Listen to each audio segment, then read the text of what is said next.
तो हमारा अगला वर्ड है डिस्क्रेपेंसी। ये एक नाउन है, यानी कि एक संज्ञा। अब इसको आसान भाषा में समझें तो सोच के देखिए, आपके पास दो पजल पीसेस हैं जो एक साथ बिल्कुल फिट होने चाहिए पर हो नहीं रहे। उनके बीच का जो वो गैप है ना, वो जो मिलान नहीं हो पा रहा, बस उसी डिफरेंस को हम कहते हैं डिस्क्रेपेंसी। मतलब सरल शब्दों में ये एक ऐसा अंतर है जहां पर अंतर होना ही नहीं चाहिए था। चलिए इसे एक आम जिंदगी के एग्जाम्पल से समझते हैं, ठीक है। सेंटेंस है, there was a discrepancy in the bill, the restaurant charged us for a drink we never ordered. अच्छा, ये सिचुएशन तो आई एम श्योर हम सबके साथ कभी ना कभी हुई है, राइट। आप रेस्टोरेंट गए, खाना खाया और फिर बिल आया, पर आप देखते हैं कि बिल में एक ऐसी ड्रिंक के पैसे जुड़े हुए हैं जो आपने कभी ऑर्डर ही नहीं की। तो जो बिल होना चाहिए था और जो बिल आपको मिला, उसके बीच में एक डिफरेंस आ गया। बस यही फर्क, यही गड़बड़ एक डिस्क्रिपेंसी कहलाती है। अब देखते हैं कि प्रोफेशनल वर्ल्ड में, जैसे कि फाइनेंस में, इस वर्ड का इस्तेमाल कैसे होता है। सेंटेंस है, the accountant found a discrepancy between the company's financial records and its bank statements. देखिए, यहाँ कॉन्टेक्स्ट थोड़ा सीरियस हो जाता है।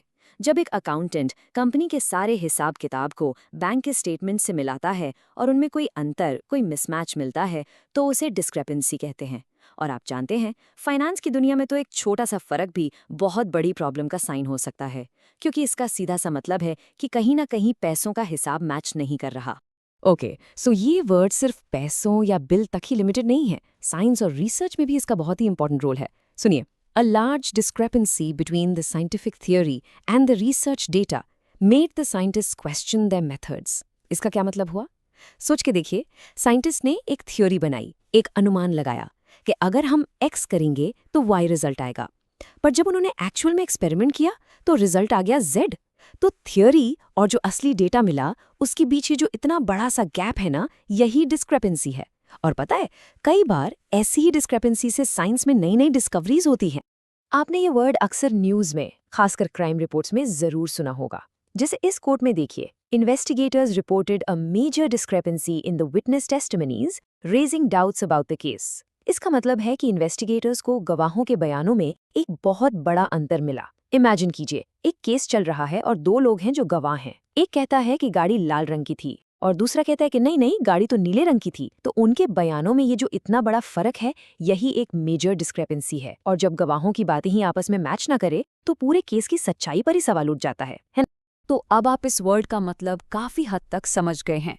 आइए अब इसको और अच्छे से समझने के लिए इसके कुछ सिनोनिम्स और एंटोनिम्स देखते हैं।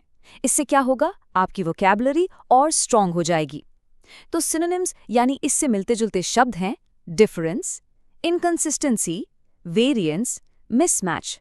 आप देख सकते हैं, ये सारे शब्द किसी न किसी तरह के अंतर या मिसमैच की ही बात कर रहे हैं। अब आते हैं इसके ऑपोजिट वर्ड्स पर, यानी एंटोनिम्स। ये हैं अग्रीमेंट, सिमिलैरिटी, कंसिस्टेंसी, हार्मनी। बिल्कुल आसान है, ये सारे वर्ड्स एक जैसा होने या सामंजस्य को दर्शाते हैं। बस आज के लिए इतना ही। मिलते हैं नेक्स्ट वीडियो में। Happy learning, bye bye.